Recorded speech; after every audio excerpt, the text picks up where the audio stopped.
નમસ્કાર વિદ્યાર્થી મિત્રો. પાઠ નંબર 11 સુનિતા અવકાશમાં. અવકાશમાં આ ચેપ્ટરમાં આપણે અવકાશમાં રહેલા વિવિધ ગ્રહો, આ ઉપરાંત સૂર્ય, ચંદ્ર, નક્ષત્ર વગેરે વિશે અભ્યાસ કરવાનો છે. એમાં પહેલું કીધું છે તમને કે પૃથ્વી કેવી દેખાય છે. પૃથ્વીનું ચિત્ર તમારી નોટબુકમાં દોરો. તમારા ચિત્રમાં તમે ક્યાં છો તે બતાવો અને તમારા મિત્રોના ચિત્રમાં પણ જો પૃથ્વી કેવી દેખાય તો કે પૃથ્વી જે છે એ નારંગી જેવી ગોળ દેખાય છે. આપણી પૃથ્વી હકીકતમાં કેવી દેખાય છે? ખુશ્બુ અને ઉમંગ પૃથ્વીના ગોળા સાથે રમી રહ્યા છે. રમતા રમતા વાતો કરતા હતા. શું વાતો કરે છે? તો કે ખુશ્બુ પૂછે છે કોને? તો કે ઉમંગને. શું? તો કે તને ખબર છે આવતીકાલે સુનિતા વિલિયમ્સ આપણી શાળાની મુલાકાતે આવે છે. મેં સાંભળ્યું છે કે તેઓ 6 મહિના કરતાં વધારે સમય અવકાશમાં રહ્યા હતા. હવે સુનિતા વિલિયમ્સ જે છે એ અવકાશ યાત્રી છે. અવકાશમાં પોતે 6 મહિના સુધી જે છે એ સમય વિતાવ્યો હતો. એટલે ખુશ્બુ અને ઉમંગ શું વાતો કરે છે કે ખુશ્બુ પૂછે છે કે તને ખબર છે કાલે આપણી શાળામાં કોણ આવવાનું છે? સુનિતા વિલિયમ્સ જે છે એ આપણી શાળાની મુલાકાતે આવવાના છે. ઉમંગ ગોળા સામે જુએ છે. જો અહીં અમેરિકા છે, આફ્રિકા છે, પરંતુ અવકાશ ક્યાં છે? એટલે ખુશ્બુ પૂછે છે કે આકાશ, તારા, સૂર્ય અને ચંદ્ર બધા અવકાશમાં હોય છે. પૃથ્વી પણ અવકાશમાં જ છે. ઉમંગ કહે છે કે હા, મને ખબર છે. સુનિતા વિલિયમ્સ અવકાશયાનમાં ગયા હતા. ત્યાંથી તે પૃથ્વીને જોઈ શકતા હતા એવું મેં ટીવીમાં જોયું હતું. ખુશ્બુ કહે છે કે ત્યાંથી પૃથ્વી આ ગોળા જેવી જ દેખાતી હશે. ઉમંગ શું કહે કે જો આપણી પૃથ્વી ગોળા જેવી દેખાય છે તો આપણે ક્યાં છીએ? ખુશ્બુ પેન લે છે અને તે ગોળા ઉપર મૂકે છે. આપણે ક્યાં રહીએ છીએ? તો કે આપણે ભારતમાં રહીએ છીએ. અને ખુશ્બુ શું કરે છે? તો કે ગોળામાં જ્યાં ભારત હોય છે એ ભારત બતાવે છે અને ખુશ્બુ કહે છે કે આપણે અહીં રહીએ છીએ. એટલે ઉમંગ કહે છે કે જો આપણે આ રીતે અહીં છીએ તો આપણે બધા નીચે પડી જઈએ. મને લાગે છે કે આપણે ગોળાની અંદર જઈશું. હવે ઉમંગ શું કહે છે કે આપણે બધા જો આ રીતના અહીં રહેતા હોય તો આપણે બધા નીચે કેમ નથી પડી જતા? શું આપણે બધા ગોળાની અંદર રહીએ છીએ? તો ખુશ્બુ શું કહે છે કે જો આપણે અંદર હોઈએ તો પછી આકાશ, સૂર્ય, ચંદ્ર અને તારાઓ આપણને કઈ રીતના દેખાય? આપણે ગોળા ઉપર જ છીએ અને બધા દરિયા ઉપર પણ ગોળા ઉપર જ છે. હવે શું કીધું કે જો પૃથ્વી જે છે એ અવકાશની અંદર આવેલી છે તો શું કહે છે કે તો આપણે કઈ થોડા પૃથ્વી આપણે અંદર રહેતા હોય ગોળાની તો આપણે આકાશ, સૂર્ય, ચંદ્ર અને તારાઓ કઈ રીતના જોઈ શકીએ? આપણે બધા ગોળા ઉપર જ રહીએ છીએ અને બધા દરિયા પણ ગોળા ઉપર જ છે. તો ઉમંગ કહે છે કે ગોળાનો નીચેનો ભાગ બતાવીને કે તારો કહેવાનો મતલબ છે કે અહીં કોઈ નથી હોતું, કોઈ નથી રહેતું. એટલે કે જો આપણે બધા પૃથ્વીની ઉપરની સપાટી ઉપર રહેતા હોય તો પૃથ્વીના નીચેના ભાગમાં કોઈ નથી રહેતું. તો ખુશ્બુ શું કહે છે કે અહીં પણ લોકો રહે છે. ત્યાં બ્રાઝિલ અને આર્જેન્ટિના છે. ત્યાં અહીંયા ભારત દેશ છે ઉપર. તો નીચેની બાજુ ક્યાં ક્યાં દેશો આવેલા છે? તો કે બ્રાઝિલ અને આર્જેન્ટિના છે. તો ઉમંગ કહે છે કે ત્યાં લોકો ઊંધા ઊભા રહે છે, તે લોકો નીચે નથી પડી જતા. હવે જોઈ કે પૃથ્વીના ગોળાની નીચેના ભાગમાં રહેતા હોય તો એ લોકો સીધા કઈ રીતના ઊભા રહી શકે? એ બધા ઊંધા ઊભા રહેતા હશે, એ પડી નથી જતા. ખુશ્બુ કહે છે કે હા, તે નવાઈની વાત છે, ખરું ને? આજે આ ભૂરો ભાગ દરિયો જ હોવો જોઈએ. દરિયાનું પાણી કેમ નથી નીચે ઢોરાઈ જતું? કે જો પૃથ્વીના ગોળામાં જેટલો ભૂરો કલર દેખાય છે એ બધું કે પાણીનો ભાગ હોવો જોઈએ, એટલે કે દરિયો હોવો જોઈએ. તો જો નીચેના ભાગમાંથી પાણી બધું ઢોરાઈ કેમ નથી જતું? પછી શું પૂછે છે કે જો પૃથ્વી આ ગોળા જેવી હોય તો આપણે નીચે શા માટે નથી પડી જતા? તો કે પૃથ્વી ઉપર જે છે એ એક બળ કામ કરે છે અને એ બળનું નામ છે ગુરુત્વાકર્ષણ બળ. અને આ ગુરુત્વાકર્ષણ બળના કારણે આપણે જે છે એ પૃથ્વી તરફ સતત અને સતત ખેંચાયેલા રહીએ. તેથી આપણે પૃથ્વી જે છે એ ગોળ અને ગોળા જેવી હોવા છતાં પણ આપણે નીચે પડી જતા નથી. શું આર્જેન્ટિનામાં લોકો ઊંધા ઊભા રહેતા હશે? તો કે આપણી પૃથ્વી જે છે ને એ ઘણી વિશાળ છે. આથી પૃથ્વી ગોળ હોવા છતાં આપણે રહીએ તે ઘણો મોટો સપાટ વિસ્તાર હોવાથી હકીકતમાં પૃથ્વી ઉપર કોઈ ઉપર કે નીચે હોતું નથી. આથી કહી શકાય કે આર્જેન્ટિનાના લોકો જે છે એ સીધા જ ઊભા રહે છે. પૃથ્વી ગોળ છે પરંતુ ગોળ હોવાના સાથે સાથે પૃથ્વીનો જે ભાગ જે છે એ સપાટ પણ છે અને સપાટ હોવાથી આર્જેન્ટિનામાં લોકો સીધા જ ઊભા રહે છે, ઊંધા ઊભા રહેતા નથી. ત્યાર પછી છે સુનિતા સાથે વાત. જ્યારે સુનિતા વિલિયમ્સ ભારત આવ્યા ત્યારે ખુશ્બુ અને ઉમંગ જેવા હજારો બાળકોને તેમને મળવાનો મોકો મળ્યો. તેઓએ બાળકો સાથે વાતો પણ કરી હતી. સુનિતાએ શું વાતું કરી કે મારી મિત્ર કલ્પના ચાવલાને પણ બાળકોને મળવા ભારત આવવું હતું. હું ભારતમાં કલ્પનાનું સપનું પૂરું કરવા આવી છું. હવે કલ્પના ચાવલા એ પણ અવકાશયાત્રી છે, એટલે એ શું કહે છે કે એને પણ ભારત આવવું હતું બાળકોને મળવા, અને એનું સ્વપ્ન પૂરું કરવા હું આવી છું. શું કહે છે હવે અવકાશમાં રહેવાનો સુનિતાનો અનુભવ, અવકાશમાં એને શું અનુભવ થયા એના વિશે વાત કરેલી છે. અમે એક જગ્યાએ બેસી શકતા ન હતા. અમે અવકાશમાં એક છેડાથી બીજા છેડે તરત જ પહોંચી શકતા હતા. શું કીધું કે આપણે અવકાશમાં જઈએ, એક જગ્યાએ સતત બેસી ન શકીએ, એક જગ્યાએથી બીજી જગ્યાએ જવું હોય તો આપણે તરત જ વહી જઈએ. ત્યાં પાણી પણ એક જગ્યાએ રહેતું નથી, તે ટીપા સ્વરૂપે તરે છે. અમારા હાથ અને મોઢું ધોવા માટે અમારે એ ટીપા પકડવાના અને પેપર તેનાથી ભીનું કરવાનું. પાણી પણ એક જગ્યાએ નથી રહેતું. પાણી આપણે મોઢું ધોવું હોય અથવા તો હાથ ધોવું તો શું કરવાનું, તો કે આપણે ટીપા જે છે એ પકડવાના અને પેપર એનાથી ભીનું કરી લેવાનું. અમે ત્યાં ખૂબ અલગ રીતના ખાઈએ. અસલી મજા ત્યારે આવે જ્યારે અમે ડાઇનિંગ ટેબલની આસપાસ ખોરાકના પેકેટ પકડવા ફરતા હોઈએ. શું કહે છે કે કોઈ વસ્તુ જે છે એક જગ્યાએ સ્થિર રહેતી જ નથી. અમારે ખોરાક પકડવો હોય તો એ પણ એક જગ્યાએથી બીજી જગ્યાએ વયો જાય. અમારે ટેબલની આસપાસ ખોરાકના પેકેટ પકડવા પણ ફરવું પડે છે. અવકાશમાં કાંસકાનો ઉપયોગ કરવાની જરૂર ન પડે. મારા વાળ કાયમ ઊભા જ રહેતા હતા. અવકાશમાં જે છે શું કીધું એણે કે વાળ જે છે આપણે અવકાશમાં જાય એટલે આપણા વાળે કેવા રહે, તો કે એકદમ ઊભા જ રહે છે.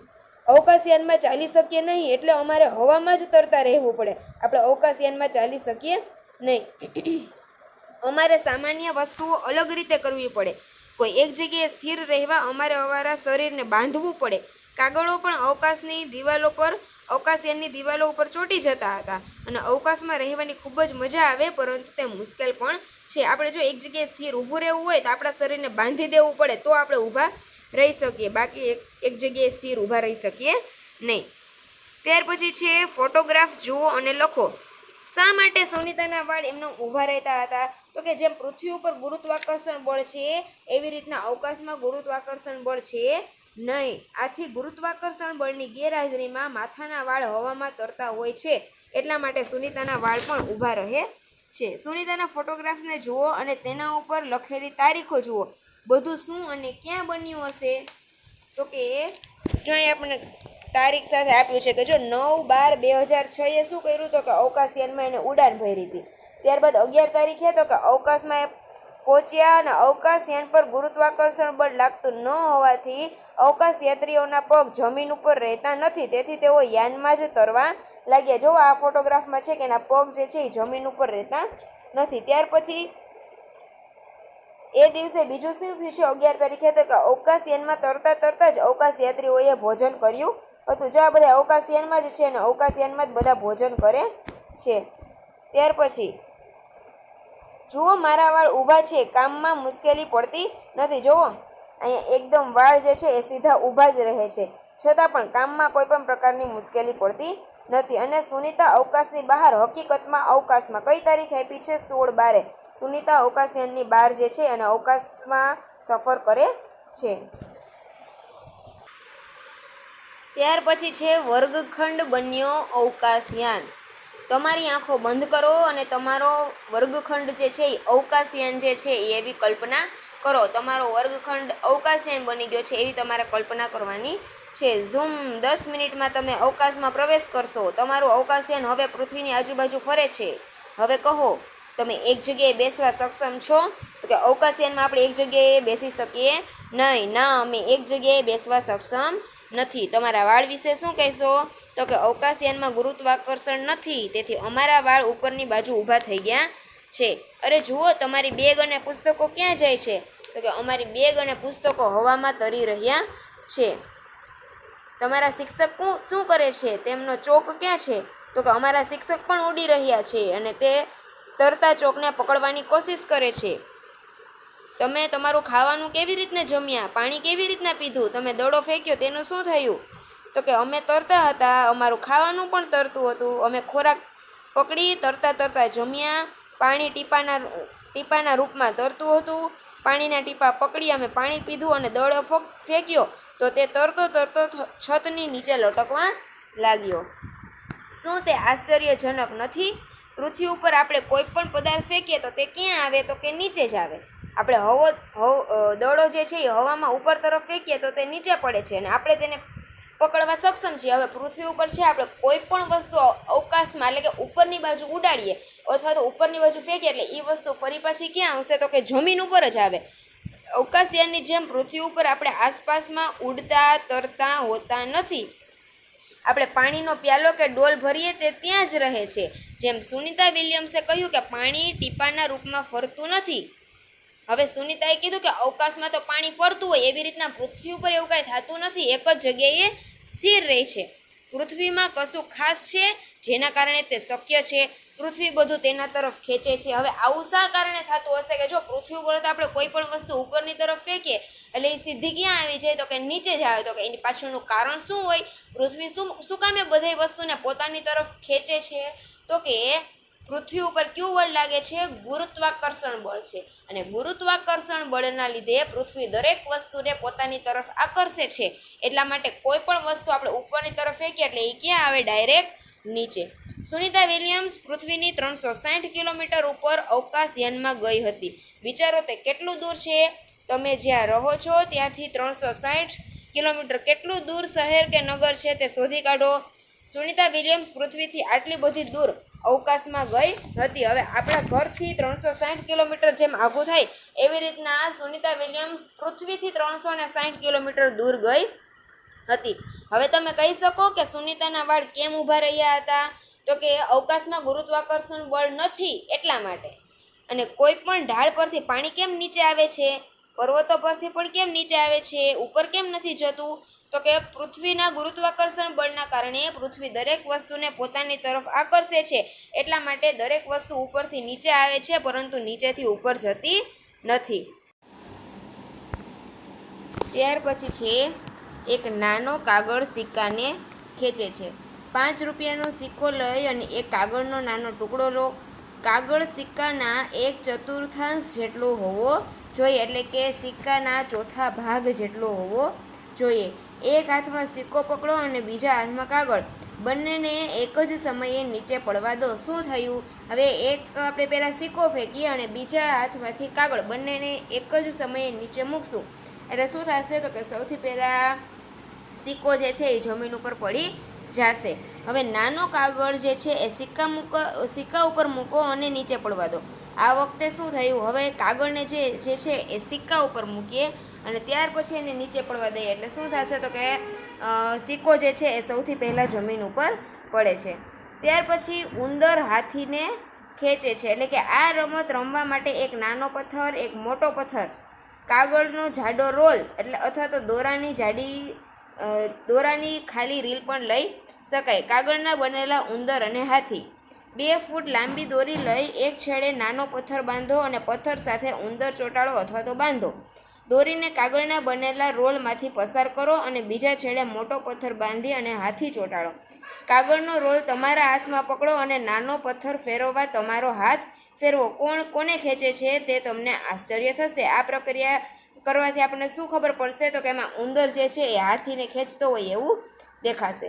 ત્યાર પછી છે સુનિતાએ અવકાશયાનમાંથી પૃથ્વી વિશે પોતાના અવલોકનનું વર્ણન કર્યું. હવે શું કહેશું?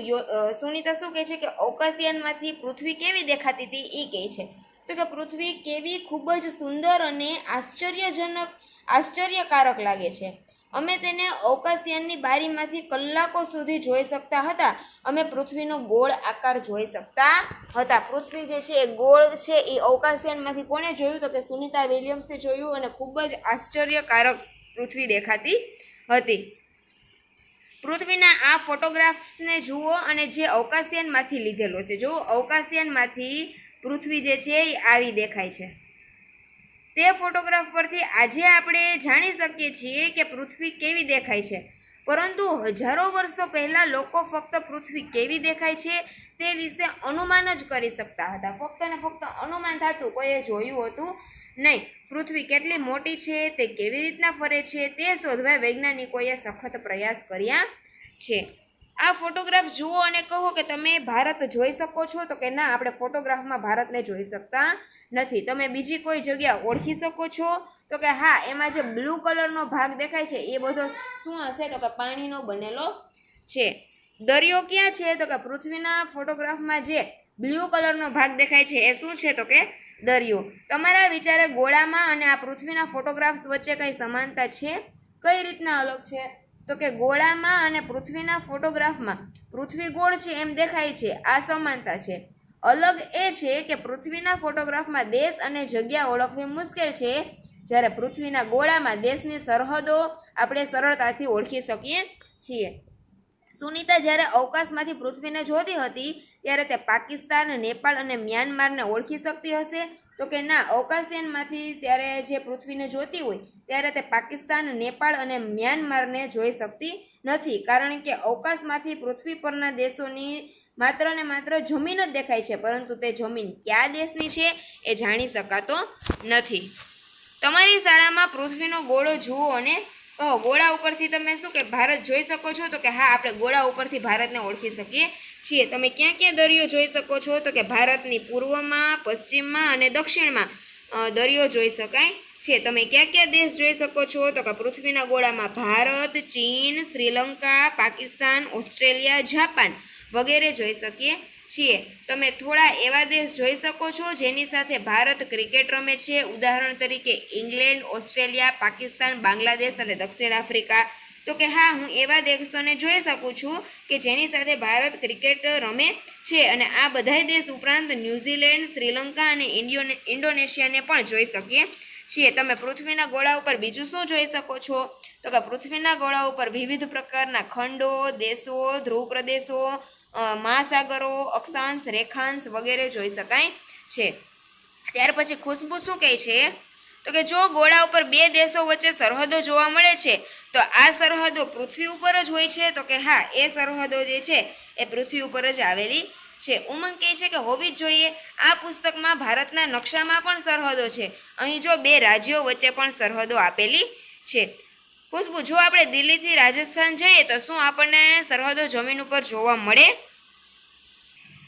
તો કે ના, જમીન ઉપર રાજ્યો વચ્ચે કોઈ પણ પ્રકારની સરહદો આવેલી નથી, તે માત્ર નકશામાં જ દર્શાવવામાં આવે છે. ભારતના નકશાને જુઓ અને કહો. તમે જે રાજ્યમાં રહો છો તે શોધી બતાવો. આપણે કયા રાજ્યમાં રહીએ છીએ? તો કે આપણે ગુજરાત રાજ્યમાં રહીએ છીએ. તમે જે રાજ્યમાં રહો છો તેની બાજુમાં કયા કયા રાજ્યો આવેલા છે? તો કે ગુજરાત રાજ્યની બાજુમાં રાજસ્થાન, મધ્યપ્રદેશ અને મહારાષ્ટ્ર વગેરે જેવા રાજ્યો આવેલા છે. તમે કોઈ બીજા રાજ્યમાં ગયા છો? તો જો ગયા હોય તો તમે એમાં લખી શકો કે હા, હું રાજસ્થાન, મહારાષ્ટ્ર, હિમાચલ પ્રદેશ, કાશ્મીર, પંજાબ વગેરે રાજ્યમાં ગયેલો છું. ત્યાર પછી ઉમંગ વિચારે છે કે જમીન ઉપર રાજ્યો વચ્ચે સરહદો દોરેલી છે, તમે શું માનો છો? તો કે એ સરહદો માત્ર નકશામાં જ બતાવવામાં આવે છે, હકીકતમાં સરહદો હોતી નથી. સુનીતાએ પૃથ્વીના અવકાશમાંથી જોઈ તેને તે ખૂબ જ સુંદર લાગી. તેના મનમાં ઘણા વિચારો આવ્યા. શું વિચારો આવ્યા હતા? કે ખૂબ જ દૂરથી કોઈ માત્ર જમીન અને દરિયો જ ઓળખી શકે, જુદા જુદા દેશો કોઈ જોઈ શકે નહીં. અવકાશયાનમાંથી આપણે પૃથ્વી ઉપર શું જોઈ શકીએ? તો કે માત્ર જમીન અને દરિયાનો વિસ્તાર જ જોઈ શકીએ છીએ. કયા દેશની જમીન છે કે એ જગ્યાએ કયો દેશ આવેલો છે એ આપણે ખબર પડે નહીં. દેશોના ભાગલા આપણે પાડ્યા છે, નકશામાં સરહદો આપણે બનાવી છે, તે આપણા મગજમાં છે. મારી ઈચ્છા છે કે આપણે બધાએ તેના વિશે વિચારવું જોઈએ. હકીકતમાં સરહદો ક્યાં છે? તો કે આ બધા સરહદો જે છે ભાગલા દેશના પડેલા છે એ કોણે બનાવ્યા છે? તો કે આપણે જ બનાવ્યા છે. નકશામાં સરહદો પણ કોણે બતાવી છે? તો કે આપણે જ બતાવી છે. ત્યાર પછી છે આકાશ તરફ જુઓ.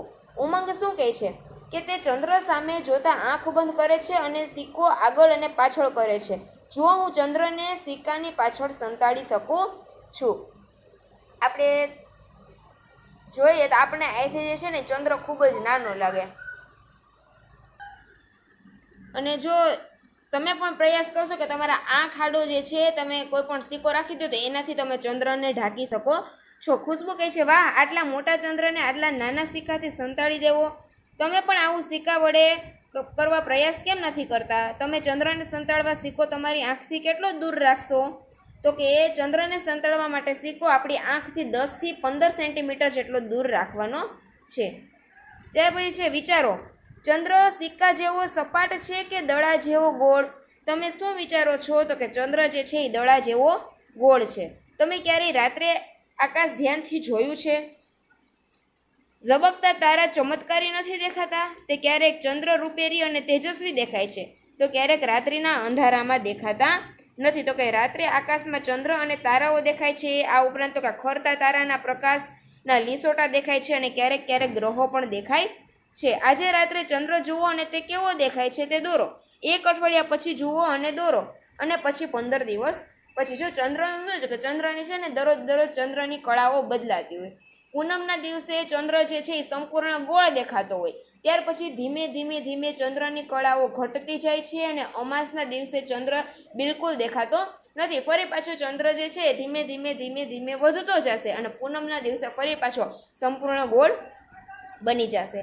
હવે બીજી પૂનમ ક્યારે છે અને તે દિવસે ચંદ્ર કયા સમયે ઉગશે, તે દિવસે ચંદ્ર કેવો દેખાય છે તે દોરો. તો કે પૂનમ જે છે એના પછીના 1 મહિને એટલે કે 30 દિવસ પછી પૂનમ આવે અને ત્યારે ચંદ્ર જે છે એ એકદમ ગોળ દેખાતો હશે. ચંદ્ર સાથે કયા તહેવારો સંબંધિત છે? તો કે ચંદ્ર સાથે દિવાળી, ભાઈબીજ, દેવ દિવાળી, મહાશિવરાત્રિ, હોળી, રામનવમી, હનુમાન જયંતિ, રક્ષાબંધન, જન્માષ્ટમી, ગણેશ ચતુર્થી વગેરે તહેવારો ચંદ્ર સાથે સંબંધિત છે અને ઈદ પણ ચંદ્રની સાથે જોડાયેલો જ તહેવાર છે. રાત્રે આકાશમાં 5 મિનિટ ધ્યાનથી જુઓ. તમે શું જોઈ શકો છો? તો કે ચંદ્ર, તારાઓ અને ગ્રહો. તમારા મતે તે શું હોઈ શકે? તારો, પૂંછડીયો તારો કે કૃત્રિમ ઉપગ્રહ? તો કે મારા મતે આકાશમાં ચમકતી વસ્તુ સતત ઝડપથી ફરતી દેખાય છે તે કૃત્રિમ ઉપગ્રહ હોય છે.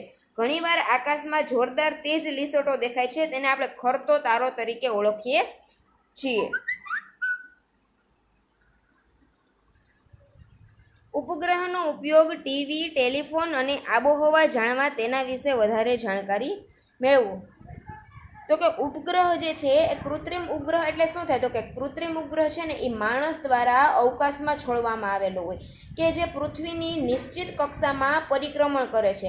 ઈસવીસન 1957માં સૌથી પહેલીવાર રશિયાએ એક કૃત્રિમ ઉપગ્રહ કે જેનું નામ હતું સ્પુટનિક 1 અવકાશમાં મૂક્યો હતો અને આ ઉપગ્રહ પછી ઘણા બધા કૃત્રિમ ઉપગ્રહ જે છે એ અવકાશમાં મૂકવામાં આવ્યા. ભારતનો જે સૌથી પહેલો ઉપગ્રહ હતો એ હતો આર્યભટ્ટ 19, જે ઈસવીસન 1975માં એપ્રિલ મહિનામાં રશિયાના અવકાશી મથક પરથી અવકાશમાં છોડવામાં આવ્યો હતો અને એના પછી ભારતે ઘણા બધા કૃત્રિમ ઉપગ્રહ પોતાના અવકાશી મથક ઉપરથી છોડેલા છે. અને કૃત્રિમ ઉપગ્રહ જે છે એ અવકાશમાં કેટલાક ઉદ્દેશો સાથે મૂકવામાં આવે. કેવા પ્રકારના ઉદ્દેશો? તો કે ટીવી અને ટેલિફોનના પ્રસારણ માટે, આ ઉપરાંત તો કે મોસમ વિજ્ઞાન એટલે કે હવામાન સંબંધી જાણકારી મેળવવા માટે અને આંતરરાષ્ટ્રીય જાસૂસી માટે એ મુખ્ય બાબતો છે. શેની? તો કે કૃત્રિમ ઉપગ્રહ અવકાશમાં મૂકવા માટેની. ત્યાર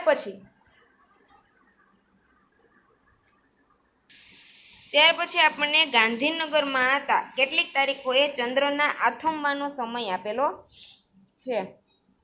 એવી રીતના તમે કોઈ પણ શહેરનો એટલે કે તમારા શહેરનો કોઈ પણ 4 દિવસનો ચંદ્ર આથમવાનો સમય લખી શકો. તમે ક્યારે બપોરે 12 વાગે ચંદ્ર જોયો છે? આપણે દિવસે તારા અને ચંદ્ર સરળતાથી કેમ નથી જોઈ શકતા? તો કે 12 વાગે આપણે ક્યારેય ચંદ્રને જોઈ શકીએ નહીં. એની પાછળનું કારણ શું હોય? તો કે દિવસે આપણે સૂર્ય જોઈએ છીએ અને સૂર્ય જે છે એ પૃથ્વીને ખૂબ જ ગરમી અને પ્રકાશ આપે છે અને સૂર્યના આટલા તેજસ્વી પ્રકાશની સરખામણીમાં આપણે તારા અને ચંદ્રનો પ્રકાશ ખૂબ જ ઝાંખો હોવાથી આપણે જોઈ શકતા નથી. એટલા માટે દિવસે તારા અને ચંદ્રને આપણે સરળતાથી જોઈ શકતા નથી.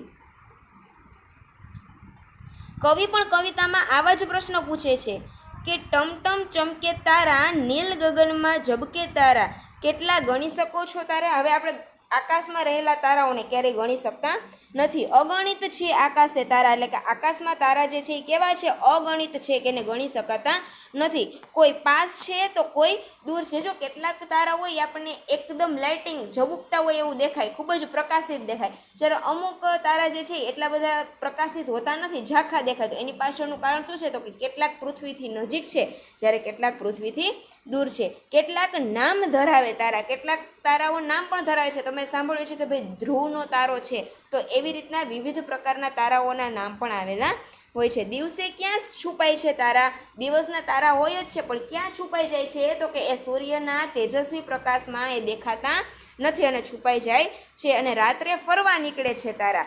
આવું કેમ કરે છે તારા? ટમટમ કેમ કરે છે તારા? તો કે તારાઓ જે છે એ ઝબૂકતા છે એટલા માટે એ ટમટમ કરે છે. તારાઓની વાત નિરાણી, કેટલાકની દેખાય નિશાની. દેખો જાણો ઓળખો તારા, કહો કથાને સમજો તારા. શું છે? કેટલાકની નિશાની પણ હોય છે. તારાઓ જે છે એ એકબીજા સાથે ભેગા થઈ અને તારાઓનું જૂથ બને એને સપ્તર્ષિ તારા જૂથ, શર્મિષ્ઠા તારા જૂથ, એવી રીતના જુદા જુદા તારાઓ ભેગા થઈ અને વિશિષ્ટ પ્રકારના આકાર બનાવે છે. ત્યાર પછી છે કાર્ય કરતા રહો પરિણામ મળશે. જે આપણે સુનિતા વિલિયમ્સનો પાઠ ભણ્યો કે અવકાશયાનમાં ગઈ અને એના વિશે ઘણા બધા રિસર્ચ કર્યા, સંશોધન કર્યા, તો એની સ્ટોરી આપેલી છે કે જ્યારે 5 વર્ષની હતી ત્યારે ચંદ્ર ઉપર ઉતરતા નીલ આર્મસ્ટ્રોંગનો ફોટો જોયો. ઈસવીસન 1669માં નીલ આર્મસ્ટ્રોંગ ચંદ્ર ઉપર ચાલનાર પ્રથમ માણસ હતા. બીજા બધા બાળકોની જેમ સુનિતા પણ મુગ્ધ હતી. સુનિતા કહે છે કે જ્યારે તે નાની હતી ત્યારે તેને ભણવા કરતાં રમતગમતમાં અને તરવામાં ખૂબ જ રસ હતો. માધ્યમિક શાળાનું શિક્ષણ લીધા પછી સુનિતાને મરજીવો બનવું હતું, એટલે કે દરિયામાં એને તરવૈયો બનવું હતું, પરંતુ તે આ અભ્યાસક્રમમાં જોડાઈ શકી નહીં. તેના બદલે તે હેલિકોપ્ટર પાયલોટ બની. એક દિવસ તેને જાણ થઈ કે જો તે આ વિશે ભણી હોત અને તાલીમ લીધી હોત તો તે અવકાશ મિશનમાં જોડાઈ શકી હોત, અને તેણે તે જ કર્યું. ઈસવીસન 2007માં સુનિતા વિલિયમ્સે મહિલાઓ દ્વારા સૌથી લાંબી અવકાશ યાત્રાની કીર્તિ નોંધાવી. સુનિતા વારંવાર બાળકોને પોતાનું જ ઉદાહરણ આપતી કે જો તમને કંઈક જોઈએ છીએ અને એના માટે અને તમને એના સિવાય બીજું કંઈ ન મળે તો પીછેહટ ના કરો, કાર્ય કરતા રહો, પરિણામ મળશે. જ્યારે કોઈ બાળકે સુનિતાને પૂછ્યું કે ભવિષ્યમાં શું કરવા માગે છે, તો તેણે જવાબ આપ્યો કે મારે શિક્ષક બનવું છે, જેથી હું બાળકને સમજાવી શકું કે ગણિત અને વિજ્ઞાન આપણા જીવન સાથે કેટલા નજીકથી જોડાયેલા છે. તો આવી રીતના કોઈ પણ કાર્ય જો છે આપણે કરતા રહીએ પૂર્ણ સફળતાથી, તો એનું આપણને પરિણામ મળે. બાળકો લપસણી પરથી હંમેશા નીચે જ આવે છે, ઉપર કેમ નથી જતા? તો કે પૃથ્વી ઉપર કયું બળ જોવા મળે છે?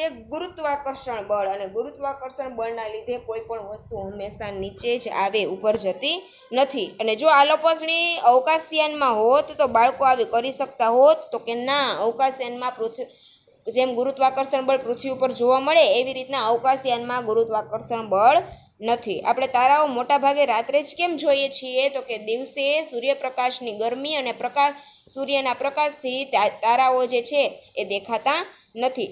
પૃથ્વીને અવકાશમાંથી જોઈને સુનિતાએ કહ્યું કે જુદા જુદા દેશો અહીંથી જુદા જોઈ શકાતા નથી. આ સરહદો આપણે જ બનાવી છે. આ વિધાન દ્વારા આપણે શું સમજી શકીએ?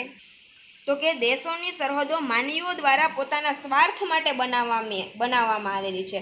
પ્રકૃતિએ ધરતી ઉપર કોઈ પણ પ્રકારની સરહદો બનાવી નથી.